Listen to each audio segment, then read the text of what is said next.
네, 오늘 저희가 순환일을 맞이해서 그 프라이데이 성금요일을 맞이해서 같이 잠시 묵상을 하려면 말씀의 본문은 마가복음 15장이 되겠습니다. 마가복음 15장 33절부터 39절이 되겠습니다. 네, 이 말씀을 가지고 숨지신 하나님의 아들이란 제목으로 잠시 말씀을 증거하기 원합니다. 먼저 같이 본문을 읽겠습니다. 시작.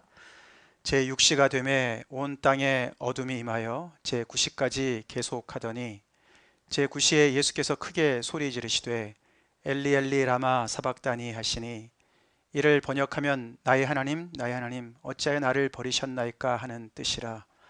곁에 섰던 자 중 어떤 이들이 듣고 이르되 보라 엘리야를 부른다 하고 한 사람이 달려가서 해면에 신 포도주를 적시어 갈대에 꿰어 마시게 하고 이르되 가만두라 엘리야가 와서 그를 내려주나 보자 하더라. 예수께서 큰 소리를 지르시고 숨지시니라. 이에 성소 휘장이 위로부터 아래까지 찢어져 둘이 되니라. 예수를 향하여 섰던 백부장이 그렇게 숨지심을 보고 이르되 이 사람은 진실로 하나님의 아들이었도다 하더라. 아멘. 이렇게 예수님께서는 숨지셨습니다. 저희가 그동안에 마가복음을 통해서 또 특별히 새벽 기도의 개소리가 차곡차곡 주님의 길을 따라왔습니다. 조금 전에 저희가 같이 자리했던 그 마지막 만찬을 나눈 지 만 하루 채 되지도 않은 상황에서 주님은 싸늘한 시체로 변화하셨습니다.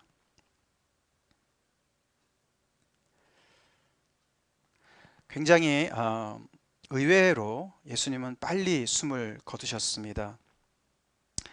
보통 그 십자가형을 받는 사람들은 며칠 걸린다고 합니다. 생사를 오락가락하면서 극심한 고통 중에 있다가 숨을 거두게 되는데 예수님께서는 오늘 시간을 따져보면은 9시에 십자가에 달리시게 되고 그러고 6시간 후에 오후 3시쯤에 큰 소리를 지르시고 숨을 거두셨다라고 합니다. 굉장히 예외적으로 빨리 숨을 거두셨습니다. 십자가형이 예수님의 목숨을 뺏어간 것이 아니고 예수님께서 당신의 목숨을 내어 놓으셨습니다. 그렇게 보이죠? 오늘 마가는 예수님께서 그 마지막 그 순간에 십자가 위에서 외치신 말씀을 단발마의 말씀을 기록하고 있습니다. 엘리 엘리 라마 사박다니 나의 하나님 어찌하여 나를 버리셨나이까. 시편 22편 1절에 나오는 말씀이죠. 고난을 받는 의인이 하나님 앞에 탄원하는 기도가 아닙니까? 아마 예수님께서는 십자가 위에서 쓰디쓴 고난을 감당하시면서 시편 22편을 묵상하신 것 같습니다. 마가는 이 기록, 예수님의 말씀을 하나만 기록하지만 사실 우리가 사복음서를 좀 찾아보면은 예수님께서 다른 말씀들도 좀 하신 것을 압니다. 예를 들어서 누가복음에는 옆에 같이 달려 있었던 강도들 중에 대화와 특별히 오른편에 있는 강도의 그 고백을 통해서 예수님께서 내가 나와 함께 낙원에 있으리라 라고 말씀하신 것과 아버지여 내 영혼을 아버지 손에 부탁하나이다 라는 말씀을 같이 기록했고, 특별히 요한은 더 많은 것을 기록하는데 4가지나 기록을 합니다. 예수님 지금 그 십자가에 달린 그 앞에 와 계셨던 예수님의 어머니 마리아에게 어머니 여자여 보소서 아들입니다 라고 당신의 제자 중에 한 제자를 아들로 소개하시는 장면이죠. 그리고 그 제자에게 사도 요한이죠. 보라 내 어머니라. 내가 이제 없으니까 너가 내 대신 이 어머니를 봉양해라 라고 아들의 그런 책임을 또 정말 이렇게 끝까지 감당하시는 모습과 또 내가 목마르다 한 말씀과 다 이루었다 그렇게 하시고 운명하셨다라고 기록을 합니다. 흔히들 우리가 알고 있는 십자가상의 7언, 예수님의 7마디다. 마지막 숨 거두시기 일보 직전에 남기신 7마디시다 라고 이야기를 하지요. 그러나 마가는 예수님께서 그 위에서 이런 말씀을 하셨다는 것을 강조하기보다도, 그것도 중요하지만 사실 더 중요하게 그는 예수님의 죽음을 전후 좌우로 해서 그 주변에 일어난 엄청난 기이한 사건 세 가지를 더 조명하는 것을 우리가 알 수가 있습니다. 오늘 조금 전에 저희가 본문을 읽었지만 그 첫 번째 그 기이한 사건 중에 첫 번째 것은 대낮의 어둠이었습니다. 제6시가 되매 온 땅에 어둠이 임하여 제9시까지 계속하더니, 제6시는 더하기 6을 하면 돼요. 12시입니다. 정오입니다.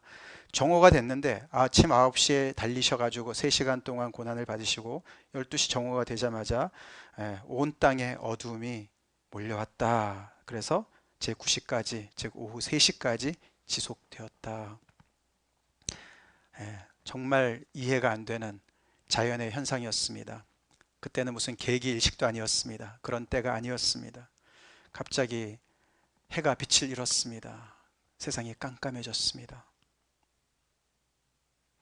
그런 기이한 사건을 마가는 기록하고, 두 번째로는 성전의 휘장이 위로부터 아래까지 찢어져서 둘로 되었다라고 기록을 하고 있습니다.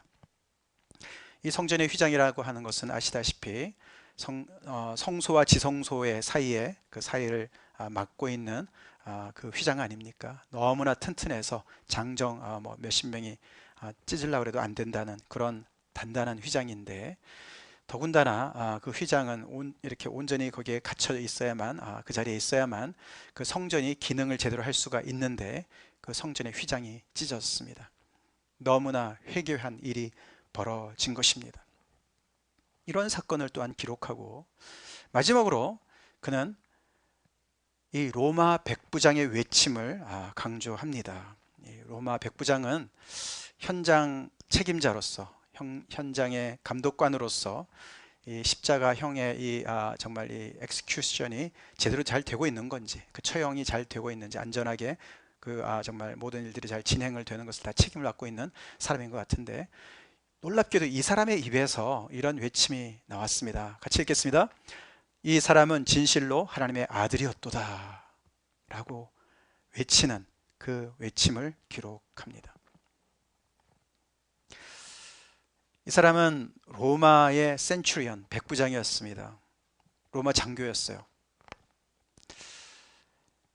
이 사람들은 아시다시피 로마 군병들은 사람 죽이는 일에 정말 너무나 전문가들이었습니다. 사람들을 고문하고, 그리고 자기의 나라의 어떤 그런 국익과 안영을 해치는 자들을 무참하게 정말 무찌르는, 처치해버리는 그런 사람들이었습니다. 거기에 아주 정말 그 훈련이 된 사람들이었고, 또 이런 일들을 늘 해왔던 사람들입니다. 이 로마 백부장도 예외가 아니었을 것입니다. 그가 이렇게 창백하게 누가 보더라도 실패자로 십자가 위에서 무기력하게 죽는 한 유대 청년을 보면서 그가 숨을 거두는 그 순간에 이런 고백을 했다는 사실은 어마어마한 놀라운 사실입니다. 저희가 이 십자가상의 그 주님의 그 죽으심에 대한 스토리를 너무 많이 접해서 너무 익숙해졌지만, 사실 우리가 익숙해질 수가 없는 이렇게 기이한 사건들이 거기에서 벌어지고 있다는 사실을 우리는 다시 한번 상기해야 되겠습니다. 그 당시에 로마 사람들의 사고 속에서 하나님의 아들이라는 타이틀은 시저만이 누릴 수 있는, 또 자기가 착복할 수 있는, 그것을 정말 자기 것으로 만들 수 있는 그런 상황이었습니다. 근데 그가 무엇을 봤길래, 무엇을 깨달았길래, 무엇에 압도되었길래 이런 고백을 했을까요? 이처럼 예수님의 십자가상의 7원도 어마어마한 이야기를 포함하고 있지만, 그 주변에서 마치 예수님께서는 당신의 그 달려갈 길을 다 달려가시고 이제는 싸늘한 시체로 되셔서 아무것도 이제 할 수 없는, 모든 것을 하나님께 맡기고, 또한 당신의 모든 이제 시신까지도 이제는 모든 사람들의 손에 맡길 수밖에 없는 그런 상황에 계시는데, 이상하게도 그 주님의 죽으심에 자연이 반응을 하고 성전이 반응을 하고 이 이방인 중에 이방인인 이 백부장이 반응을 하는 건데, 이 백부장이 그가 진실로 하나님의 아들이라고 고백을 하는 거예요. 아시지만 우리는 마가복음의 시작을 마가복음 1장 1절에서 예수 그리스도 하나님의 아들 복음의 시작이다, 그렇게 우리가 시작하지 않았습니까? 네. 거기에서 우리가 하나님의 아들이라는 타이틀이 나왔습니다. 하나님의 아들 예수 그리스도의 복음의 시작이라. 네. 그렇게 처음에 하나님의 아들의 이야기로 시작을 하고, 그리고 이 마가복음 지금 우리가 쭉 달려왔지만 예수님께서 침례를 받으실 때 하늘에서 들린 말씀이 그것이었고, 이는 내 사랑하는 아들이다, 내 기뻐하는 자다. 변화산에 갔을 때 하나님의 아들이라는 표현이 한 번 나옵니다. 그리고 신기하게도 귀신들을 쫓아냈을 때 귀신들이 이는 하나님의 아들입니다 라고 외쳤습니다. 그래서 사실 따지고 보면은 마가복음 지금까지 이렇게 봤을 때 예수님을 하나님의 아들이라고 지칭한, 제정신으로 맨정신으로 지칭한 사람이 없었어요. 이 백부장이 첫 번째 사람입니다. 너무 신기하지 않습니까?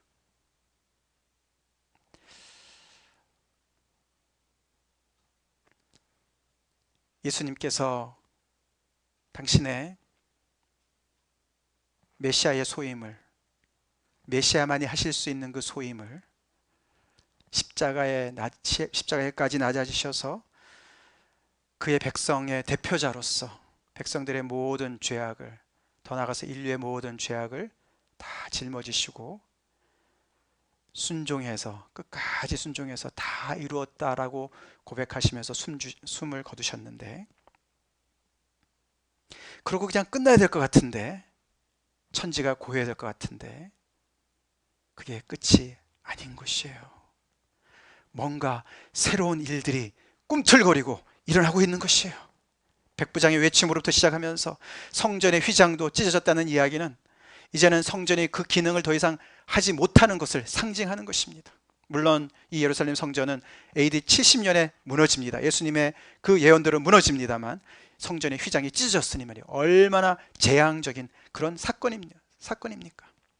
그것도 엄청난 것을 예고하고 있는 것이고, 또 대낮의 어두움은 마치 하나님께서 천지를 창조하실 때 땅이 혼돈하고 공허하고 흑암의 깊은 곳에서 그런 이렇게 잠겨 있었던 그런 그 천지를 하나님께서 다시 말씀으로 창조하시듯이 마치 여기에서 하나님의 재창조를 준비하시는 것 같은 어떤 놀라운 그런 전조를 보고 있는 것입니다. 그렇게 해서 부활의 전주곡은 시작이 되었습니다. 이미 시작이 되었습니다. 예수님은 오후 3시쯤 좀 넘으셔서 숨을 거두시고, 그날 해가 지게 되면은 안식일이 시작이 되기 때문에 그 전에 예수님이 숨을 거두신 것을 보고서 예수님의 숨은 제자 중에 하나인 아리마대 요셉이 예수님의 시신을 빌라도에게 가서 달라고 용감하게 요청을 해서 받아서 그가 급하게 장례식을 치릅니다. 자기가 준비한 돌무덤에다 장례식을 치릅니다. 불과 몇 시간 안에 이루어진 일입니다. 예수님이 이 돌무덤 안에 장사가 되셨습니다. 그리고 종교 지도자들의 요청에 따라서 빌라도는 거기에 군사를 세워서 예수님의 시신을 지키고 있었습니다. 제가 지난주에 말씀을 살펴보았지만 예수님의 이 죽으심은 낭비가 아닌가, 그분의 그 신통한 능력과 재주로 살아서 많은 일들을 하시면 더 좋았을 것 같은데 이렇게 그냥 무기력하게 돌아가시면 어떻게 하나, 그것이 메시아라는 타이틀을 가지신 분이 진짜 그 소임을 감당하신 건가, 직무유기가 아닌가, 그런 측면으로 우리가 말씀을 살펴봤습니다만 예수님은 이사야서 53장의 말씀을 믿고 그 길을 갔습니다. 우리 특별히 5절 같이 한번 다시 읽어보겠습니다. 그가 징계를 받음으로 우리는 평화를 누리고 그가 채찍에 맞음으로 우리는 나음을 받았도다. 예수님은 하나님의 이 말씀과 하나님의 뜻을 죽음을 통과해서 믿었습니다. 내가 죽으면 끝 아닙니까? 인간은 그렇게 생각하지만, 죄인은 그렇게밖에 생각을 못하지만, 예수님은 죽음을 넘어서까지 하나님의 역사를 바라보시면서 그 징계를 받는 자리를 마다하지 않으시고 침묵으로 일관하시면서 꼭 필요한 말만 하시고 그 길을 가셨고, 많은 모멸과 순환과 고통, 육신의 고통을, 채찍을 맞는 그 자리에까지 가셨습니다. 예수님의 파트는 끝났습니다. 이제는 과연 그분이 그렇게 사랑하고 아들로서 순종한 그 아버지 하나님은 당신의 일을 하실까? 이 말씀처럼 예수님이 징계를 받았습니다. 예수님께서 채찍에 맞으셨습니다. 그러면 이제 그를 믿는 백성들에게, 그를 따르는 백성들에게 하나님께서는 그의 공로로 그들에게 평화를 주실 것이며 그들에게 나음을, 치료를 주실 것인가? 그 말씀이 침묵 가운데 기다리고 있습니다. 여기서 우리가 예수님께서 지금 무덤에 누이신 이 상황에서 예수님 그 무덤 속에 당신의 시신만 들어가 있는 것이 아니었습니다. 예수님은 그곳에 들어가시면서 죽으시면서 당신이 징계를 받는 그 자리에 계실 때 받았던 그 많은 그 거절과 조롱과 폭력과 불의, 이 모든 것을 다 같이 가지고 죽으셨습니다. 백성들이 받아야 될 거절과 백성들이 받아야 될 조롱과 폭력과 불의를 예수님께서 대신 받으시면서 같이 그것을 죽음까지 가지고 가셨다는 거예요. 예수님이 이런 자리에 노출되시면서 수많은 인간이, 혈과 육을 입은 인간이 느끼는 많은 감정들을 공유하시게 되었습니다. 저희 또한 이 땅에 살면서 얼마나 저런 어려운 한계 상황에 도달할 때가 많이 있습니까? 믿는 사람에게 배신을 당할 때가 있습니다. 예수님께서 그러셨습니다. 믿는 자신의 백성들에게 거절을, 리젝트를 당하셨습니다. 그들이 그래서 빌라도에게 죽여달라고 내놓았습니다. 어마어마한 조롱이 밀려왔고, 그리고 말할 수 없는 난폭한 언어 폭력, 신체적인 폭력을 받으셨습니다. 이런 불의가 없었습니다. 빌라도는 예수님이 죄가 없는 것을 알면서도 그를 정치적으로 어떻게 할 수가 없으니까 무리들을 기쁘게 하기 위해서 내어줍니다. 우리도 그런 불의를 당할 때가 많이 있습니다. 그럴 때 우리가 다 겪는 그 수많은 감정들, 제가 구체적으로 좀 써봤어요. 예수님도 이곳에 이 중에 많은 것을 공감하셨습니다. 수치심, 좌절감, 실패감, 절망감, 억울함, 고통, 슬픔, 불안, 두려움, 공포, 모든 감정들을, 이런 환경에서 파생되는 수많은 온갖 인간이 겪는 감정들을 다 싸가지고 이 무덤 속으로 들어가셨다는 거예요. 그게 바로 그가 징계를 받음으로, 그 말의 뜻입니다. 그가 채찍에 맞음으로, 그 뜻입니다. 이 모든 우리가 겪는 수많은 결국은 죄의 결과지죠. 죄의 결과죠. 하나님과의 단절된 그 결과. 그래서 예수님께서 엘리 엘리 라마 사박다니, 나의 하나님 어찌하여 나를 버리셨나이까? 하나님과 한 번도 단절돼 본 적이 없으셨던 그분께서 이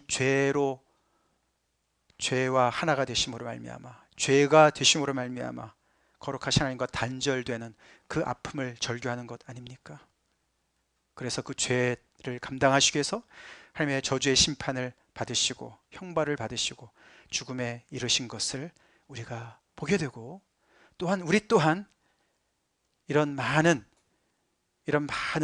부정적인 그런 우리를 괴롭히는 많은 감정들 속에, 또 이런 구조적인 악 때문에 생기는 많은 거절과 조롱과 폭력과 불의, 이런 사회 속에서, 이런 관계성 속에서 우리가 계속 시달리고 있는 모든 것들이 결국에는 인류의 죄, 나의 죄, 상대방의 죄, 사회적인 구조적인 죄, 이런 것을 통해서 하나님을 떠나 있는 인간의 그 정말 어찌할 수 없는 그런 형벌이자 죽음에 이르는, 결국에는 죽음에 이르는 병이 걸린 것이 아니겠습니까?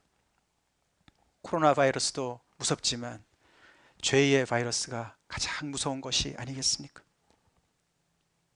이 모든 것을 다 싸서 당신이 안고 이 무덤 속으로 들어가셨다는 사실을 우리는 기억해야 됩니다. 그것이 예수님의 죽으심의 의미입니다. 숨지신 하나님의 아들의 의미입니다. 이제는 하나님의 몫입니다.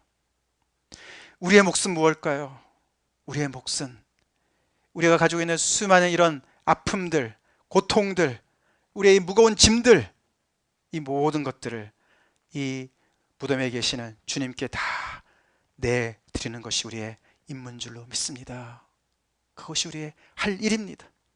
그러고 예수님께서 부활을 기다리시면서 3일간 무덤에 갇히셔서 침묵하시듯이 우리 또한 그렇게 믿음으로 우리의 모든 것을 주님께 십자가 아래 내려놓고, 무덤 속에 장사되어지신 주님께 다 내려놓고, 우리를 새롭게 재창조하실, 우리에게 새 생명을 주실 그 하나님 앞에 믿음으로 바라보며 침묵하면서 오늘 밤과 내일 밤과 주일 새벽까지 기다리는 것입니다.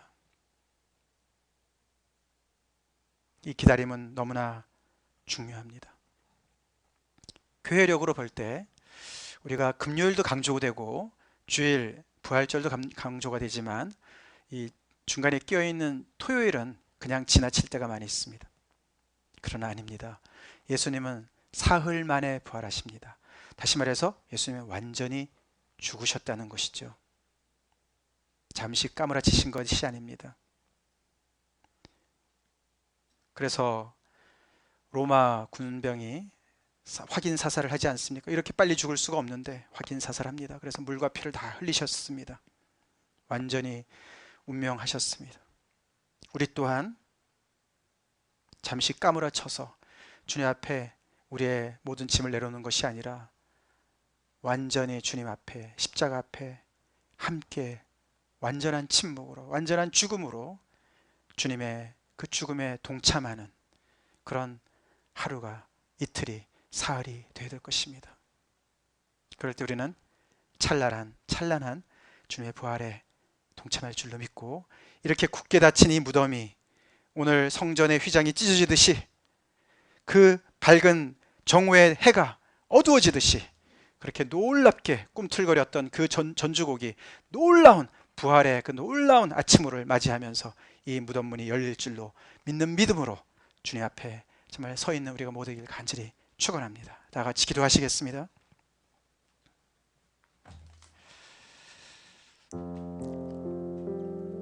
이 말씀을 깊이 새기시고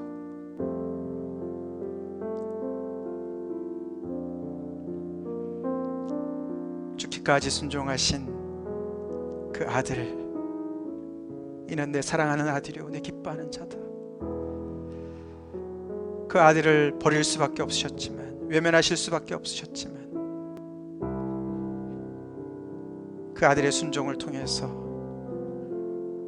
하나님의 말씀의 그 약속을 따라서 새 일을 행하실 하나님 아버지를 바라봅니다.